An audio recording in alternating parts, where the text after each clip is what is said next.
Fannie Mae is the Federal National Mortgage Association. Now say FNMA very quickly.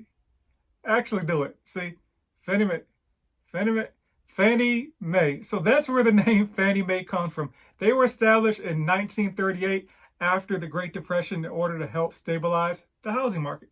They do this by purchasing mortgage loans from the lenders on the secondary market. This helps create liquidity in the mortgage market.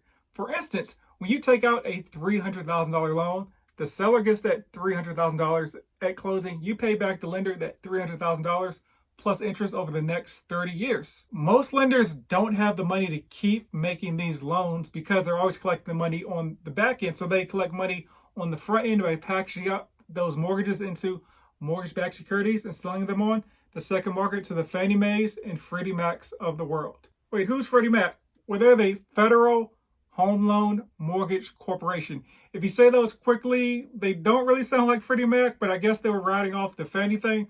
But that's how Freddie and Fannie become names that we know. Now, Freddie Mac was created in the 1970s to compete with Fannie Mae because Fannie essentially had a monopoly on the market. So together they purchased conventional or conforming loans on the secondary market. Fannie typically buys conventional loans from large banks like your Chases, your Wells Fargo. Freddie Mac typically buys those loans from smaller banks like your credit unions and other smaller local lenders. Now, these GSEs or government-sponsored enterprises are very important because they essentially buy 90% of the loans on the market. Therefore, they essentially set the lending guidelines. So like if Chase wants to give out a conventional loan, they must meet Fannie Mae's guidelines if they want to eventually sell that loan to Fannie Mae. So Fannie Mae and Freddie essentially drive the housing guidelines and housing policies in America. Here's some more letters for you. These are both under the FHFA, which is the Federal Housing Finance Authority, not to be confused with the Federal Housing Administration.